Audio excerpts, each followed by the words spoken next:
اعوذ باللہ من الشیطان الرجیم، بسم اللہ الرحمن الرحیم۔ ناظرین، اللہ اس انسان کی تعریف کرتا ہے جو قرآن پاک کی یہ ایک سورت زیادہ سے زیادہ تلاوت کرتا ہے۔ نبی رحمت صلی اللہ علیہ وسلم کا فرمان عالی شان ہے کہ اس سورت کی تلاوت زیادہ سے زیادہ کیا کرو۔ بھائیوں اور بہنوں، جو لوگ چلتے پھرتے اٹھتے بیٹھتے یہ ایک سورت پڑھتے رہتے ہیں، اللہ سبحانہ و تعالی ان پر سلام بھیجتا ہے اور اللہ ایسے انسان کی تعریف کرتا ہے۔ اللہ سبحانہ و تعالی اپنے فرشتوں میں اس شخص کا تذکرہ کرتا ہے اور اس پر اپنی رحمتیں اور برکتیں نازل فرماتا ہے، اور نبی کریم صلی اللہ علیہ وسلم نے فرمایا کہ اگر بندہ یہ سورت پڑھ کر اللہ کے سامنے دستے سوال دراز کرے تو اللہ پاک اسی وقت اس کی دعا قبول فرما لیتا ہے۔ اس بندے کی جو بھی حاجت ہو، جو بھی ضرورت ہو، اللہ تعالیٰ وہ پوری کرتا ہے۔ بے شک تمام تعریفیں اس خالق کائنات کے لیے ہیں کہ جس نے تمام کائنات اور اس کے نظام کو قائم کیا ہے۔ ہم پر اللہ کا سب سے بڑا کرم ناظرین یہ ہے کہ اللہ نے ہمیں اشرف المخلوقات بنایا اور پھر دین اسلام کی نعمت سے نوازا ہے، اور پھر اس نے نظام زندگی کو قائم کرنے کے لیے زرخیز زمین اور شجر بنائے، پھل میوے اور خوراک مہیا فرمائی۔ زمین میں توازن کے لیے اس نے پہاڑ بنائے، پھر سمندر اور دریا بنائے، آسمان سے بارش جیسی نعمت ہم پر برسائی، اور چاند سورج اور ستاروں سے آسمان کو مزین کیا، چرند پرند اور چوپائے بنائے۔ حتیٰ کہ اگر ہم انفرادی طور پر اپنے آپ پر ہی غور کریں تو اللہ سبحانہ و تعالی نے ہمیں بہترین توازن کے ساتھ پیدا فرمایا ہے۔ ہمارے جسم کے تمام اعضاء کو درست اور سالم بنایا ہے، اندرونی اعضاء کو بہترین طور سے فعال بنایا ہے، پھر رشتے ناطے خوشیاں مسرتیں دولت صحت اور تندرستی عطا فرمائی، اور یہ سب کچھ ناظرین رزق کے زمرے میں ہی آتا ہے۔ حقیقت یہ ہے کہ ہم اس جلیل القدر پاکزاد کی نعمتوں کو شمار نہیں کر سکتے اور نہ ہی ان کا شکر ادا کر سکتے ہیں، کیونکہ اس دنیا کے تمام سمندروں کو سیاہی اور درختوں کو قلم بنا دیا جائے تو بھی یہ تمام اللہ سبحانہ و تعالی کی مکمل تعریف اور بزرگی بیان نہیں کر سکتے۔ ہمارے جسم کے اندر رواں دواں خون کا ایک ایک قطرہ اس ذات پاک کا شکر گزار ہونا چاہیے۔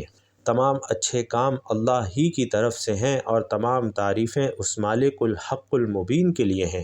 اللہ سبحانہ و تعالی کے اس ایک جملے پر غور کیا جائے تو یہ معلوم ہوگا کہ اللہ سبحانہ و تعالی کسی ایک دنیا اور جہان کے بارے میں بات نہیں کر رہا، بلکہ تمام جہانوں کا ذکر کر رہا ہے جو ظاہر ہیں اور پوشیدہ ہیں۔ اللہ ہی خوب جانتا ہے کہ اس طرح کے کتنے جہان اور دنیائیں اس کائنات میں موجود ہیں جو صرف اور صرف اسی کے علم میں ہیں اور اسی کی تخلیق کردہ ہیں۔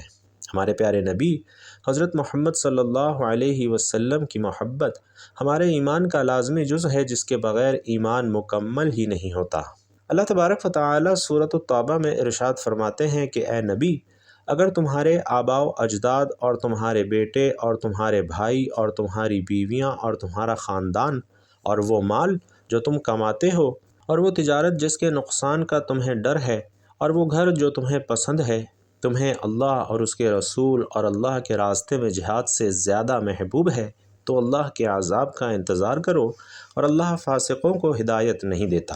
ناظرین، پیارے آقا صلی اللہ علیہ وسلم فرماتے ہیں کہ تم میں سے کوئی شخص اس وقت تک مومن نہیں ہو سکتا جب تک کہ میں اسے اس کے والدین، اس کی اولاد اور تمام لوگوں سے زیادہ محبوب نہ ہو جاؤں۔ بلا شبہ آپ علیہ الصلاۃ والسلام کی ذات ہی سب سے بڑھ کر محبت کیے جانے کے قابل ہے۔ اللہ سبحانہ و تعالی نے نبی آخر الزمان صلی اللہ علیہ وسلم کی اداؤں کو قرآن کا حصہ بنا دیا ہے۔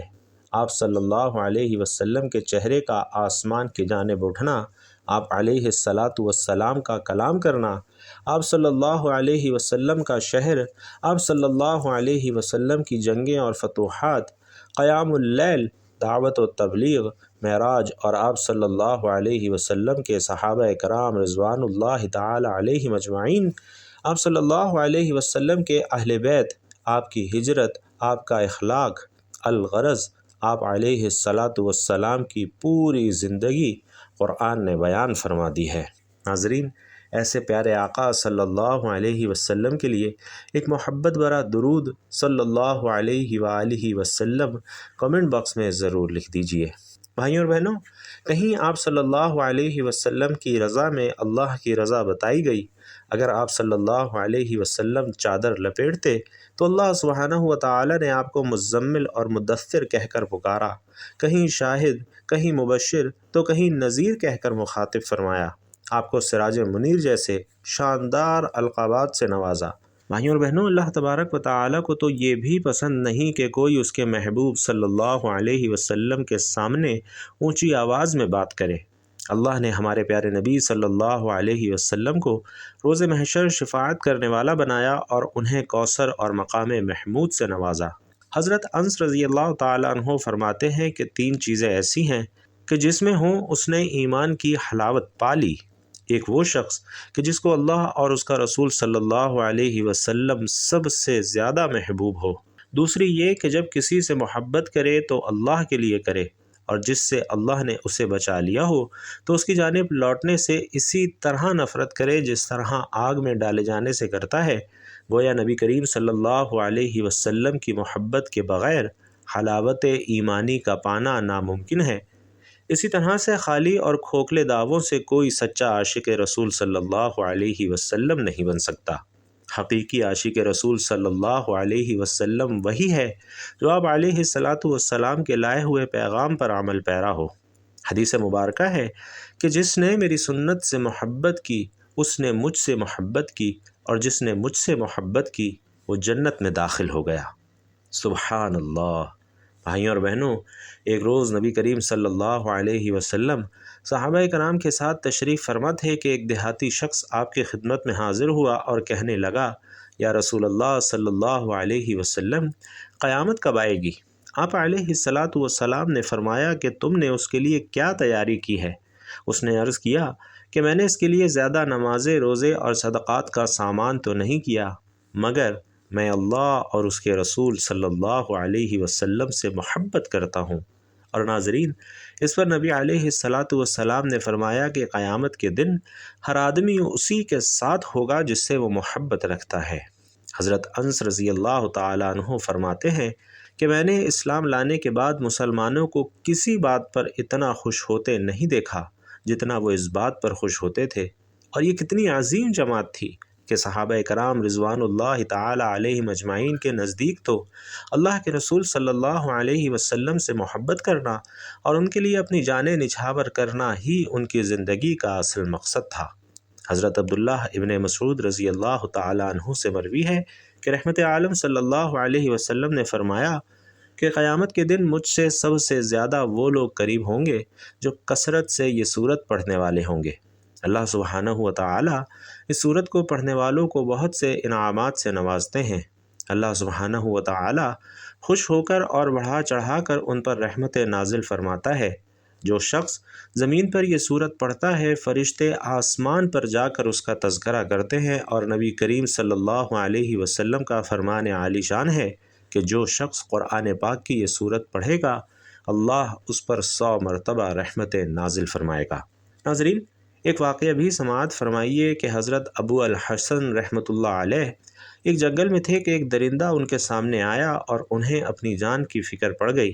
اس وقت انہوں نے نبی کریم صلی اللہ علیہ وسلم کی ذات اقدس پر درود پاک پڑھا تو اس کی برکت سے انہیں اس پریشانی سے نجات حاصل ہو گئی۔ تو ناظرین کرام، آج کے اس وظیفے میں آپ نے قرآن پاک کی ایک سورت اور ایک تسبیح درود پاک کی پڑھنی ہے، اور یقین کیجئے کہ اس وظیفے کی اتنی فضیلت ہے کہ اگر آپ جان لیں تو آپ کبھی بھی اس تسبیح کو پڑھنا نہ چھوڑیں، کیونکہ درود پاک پڑھنے والا شخص ہر طرح کے فتنوں، مصیبتوں اور پریشانیوں سے آزاد ہو جاتا ہے۔ اللہ اسے بے نیاز کر دیتا ہے، اس کی تمام پریشانیاں اپنے ذمے لے لیتا ہے۔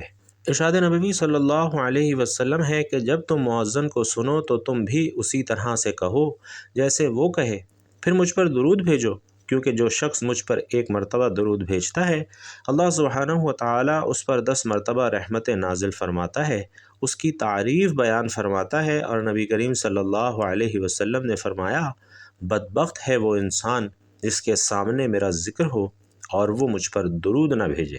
تو بھائیوں اور بہنوں، آج کا ہمارا یہ وظیفہ درود پاک اور قرآن پاک کی ایک سورت کا عمل ہے۔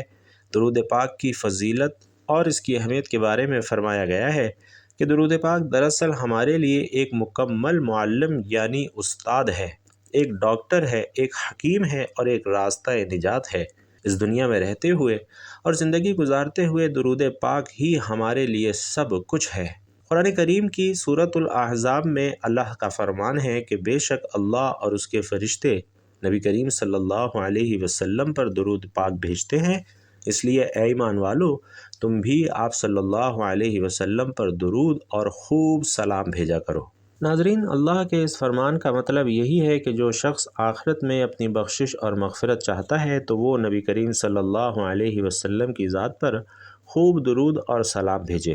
حافظ محمد ابن عبد الرحمن سخاوی رحمۃ اللہ علیہ فرماتے ہیں کہ اللہ کی ذات ہمارے اوپر اتنی مہربان ہے کہ ہمارے لیے بخشش کے بہانے ڈھونڈتی ہے۔ یہی وجہ ہے کہ نبی کریم صلی اللہ علیہ وسلم پر درود بھیجنے کو ہماری بخشش اور مغفرت کا ذریعہ بنا دیا گیا ہے۔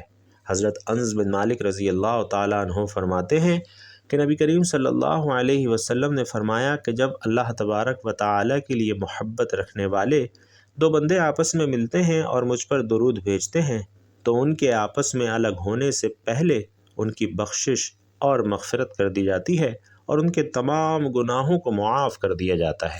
ایک مرتبہ حضرت علی شیر خدا کے پاس ایک سائل حاضر ہوا اور کہنے لگا کہ مجھے کچھ دیجیے، میں بہت تنگ دست ہوں۔ لیکن ناظرین، اس وقت حضرت علی رضی اللہ تعالیٰ عنہ کے پاس دینے کے لیے کچھ بھی نہیں تھا۔ آپ رضی اللہ تعالیٰ عنہ نے 10 مرتبہ درود پاک پڑھ کر اس کے ہاتھ پر پھونک ماری اور فرمایا کہ اپنی مٹھی بند کر لو۔ باہر جا کر جب اس سائل نے اپنی ہتھیلی کو کھولا تو وہ سونے کے دیناروں سے بھری ہوئی تھی۔ حضرت امام خواجہ حسن بصری رحمۃ اللہ علیہ کے دور میں ایک خاتون نے خواب میں دیکھا کہ اس کی بیٹی عذاب میں مبتلا ہے اور جہنم کی آگ اس پر مسلط کر دی گئی ہے۔ وہ خاتون یہ سب دیکھ کر ڈر گئی اور جب صبح اٹھی تو حضرت خواجہ حسن بصری رحمۃ اللہ علیہ کے دربار میں حاضر ہوئی اور سارا واقعہ بیان کیا۔ کہنے لگی کہ میں اس وقت تک یہاں سے نہیں جاؤں گی جب تک آپ رحمۃ اللہ علیہ اس کا خلاصہ مجھے نہیں فرما دیتے یا پھر اس خواب کی حقیقت سے مجھے آشنا نہیں کر دیتے۔ آپ رحمۃ اللہ علیہ نے کچھ توقف کیا اور فرمایا کہ تم ابھی جاؤ، کل میرے پاس آنا۔ یہ سن کر وہ عورت وہاں سے چلی گئی اور جب رات کا وقت آیا آپ رحمۃ اللہ علیہ آرام کرنے کے لیے لیٹے تو آپ کی آنکھ لگ گئی اور آپ رحمۃ اللہ علیہ نے خواب میں دیکھا کہ بڑا خوبصورت منظر ہے اور چند جنتی عورتیں جنت میں کھڑی باتیں کر رہی ہیں۔ آپ رحمۃ اللہ علیہ نے قریب جا کر دیکھا تو ان میں ایک بہت خوبصورت لڑکی بھی موجود تھی۔ آپ نے فرمایا کہ تم کون ہو؟ تو اس نے کہا کہ جو عورت آپ سے مدد مانگنے آئی تھی میں اس کی بیٹی ہوں۔ آپ رحمۃ اللہ علیہ نے فرمایا کہ تمہاری ماں تو بتا رہی تھی کہ تم جہنم کے عذاب میں گرفتار ہو۔ تو اس نے کہا کہ یہ بات بالکل درست ہے، لیکن رات کے وقت ایک نوجوان قبرستان میں آیا اور اس نے درود پاک پڑھ کر اس قبرستان میں مدفون تمام لوگوں کو بخشا، جس کے نتیجے میں اللہ سبحانہ و تعالیٰ نے ہمارے گناہوں کو نیکیوں میں بدل دیا اور ہمیں جنت میں بھیج دیا۔ تو محترم ناظرین، یہ ہے درود پاک کی فضیلت اور برکت۔ اس لیے جتنا زیادہ ہو سکے درود و سلام کے نذرانے نبی کریم صلی اللہ علیہ وسلم کے حضور پیش کرتے رہیں۔ نبی کریم صلی اللہ علیہ وسلم نے فرمایا کہ جو مجھ پر ایک بار درود پاک پڑھے گا اللہ تعالیٰ اس پر 10 مرتبہ رحمت نازل فرمائے گا، اور جو شخص 10 بار درود پاک پڑھے گا اللہ سبحانہ و تعالیٰ اس پر 100 رحمت نازل فرمائے گا، اور جو شخص مجھ پر 100 مرتبہ درود پڑھے گا تو اللہ سبحانہ و تعالیٰ اس کی دونوں آنکھوں کے درمیان لکھ دے گا کہ یہ نفاق اور جہنم کی آگ سے آزاد ہے اور اسے بروز قیامت شہداء کے ساتھ رکھا جائے گا۔ اسی طرح کا ایک واقعہ ہے کہ ناظرین، حضرت عمر ابن خطاب رضی اللہ تعالیٰ عنہ کے دور میں ایک شخص تھا جو کہ بہت زیادہ مالدار تھا، لیکن اس کا کردار اور اس کا اخلاق اچھا نہیں تھا، لیکن اسے درود پاک سے بہت زیادہ محبت تھی۔ وہ کبھی بھی درود پاک پڑھنے سے نہیں ہٹتا تھا۔ جب اس کی زندگی کا آخری وقت آیا تو اس کا چہرہ سیاہ پڑ گیا اور بہت زیادہ تنگی لاحق ہو گئی۔ اس حالت میں اس نے التجا کی کہ اے اللہ کے حبیب صلی اللہ علیہ وسلم، میں نے تو درود پاک پڑھنے میں کبھی کوئی کوتاہی نہیں کی، تو پھر میرے ساتھ ایسا کیوں؟ اچانک ایک پرندہ آسمان سے اڑتا ہوا آیا اور اپنا پر اس کے چہرے پر پھیرا تو چہرہ نور سے منور ہو گیا۔ وہاں ایک نہایت خوشگوار خوشبو پھیل گئی اور اس طرح سے وہ ایمان کی حالت میں اس دنیا سے رخصت ہوا۔ پھر کسی نے خواب میں دیکھا کہ وہ زمین اور آسمان کے درمیان چل رہا ہے اور قرآن پاک کی یہ مبارک آیت پڑھ رہا ہے جس کا ترجمہ ہے کہ بے شک اللہ تبارک و تعالی اور اس کے فرشتے نبی علیہ الصلاۃ والسلام پر درود بھیجتے ہیں۔ اے ایمان والو، تم بھی ان پر درود بھیجو اور خوب سلام بھیجو۔ ناظرین، مطلب یہ کہ اس کا کردار اور اخلاق تو اچھے نہ تھے، لیکن درود پاک کی برکت سے نہ صرف اس کا چہرہ منور ہوا بلکہ وہ ایمان کے ساتھ اس دنیا سے رخصت ہوا۔ اسی طرح سے فرمایا گیا ہے کہ قیامت کے دن جب ایک شخص کے اعمال تولے جائیں گے تو اس کے گناہوں کا پلڑا بھاری ہو جائے گا اور فرشتے اسے لے کر جہنم کی جانب جانے لگیں گے، تو ایک انتہائی خوبصورت چہرے والا انسان وہاں پہنچ کر اس کے نیکیوں والے پلڑے میں ایک کاغذ کا ٹکڑا ڈال دے گا اور اس ٹکڑے کے سبب اس شخص کا نیکیوں والا پلڑا بھاری ہو جائے گا اور اس طرح سے اس کی بخشش اور مغفرت ہو جائے گی۔ وہ پوچھے گا کہ اے مہربان، آپ کون ہیں اور آپ نے اس پلڑے میں کیا ڈالا کہ میرا نیکیوں والا پلڑا بھاری ہو گیا؟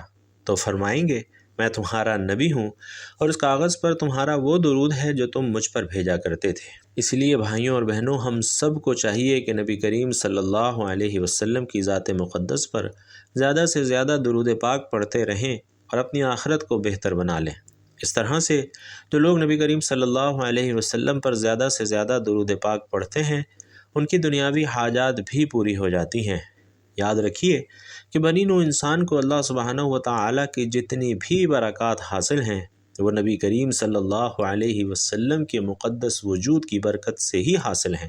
خود نبی کریم صلی اللہ علیہ وسلم نے فرمایا کہ دراصل میری اور تمہاری اور انبیاء کی حکایت اس گروہ کی حکایت کی طرح ہے کہ جو ایک بیابان اور تپتے ہوئے صحرا میں جا رہے ہیں اور نہیں جانتے کہ جتنا سفر انہوں نے طے کیا ہے وہ زیادہ ہے یا ابھی زیادہ سفر باقی ہے۔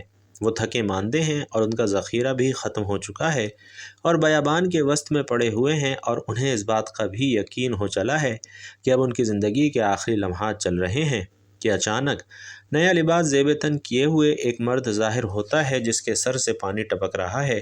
وہ لوگ کہتے ہیں کہ یہ مرد ابھی ابھی آبادی سے آیا ہے، اور جب وہ ان کے پاس پہنچتا ہے تو کہتا ہے کہ تمہیں کیا ہوا ہے؟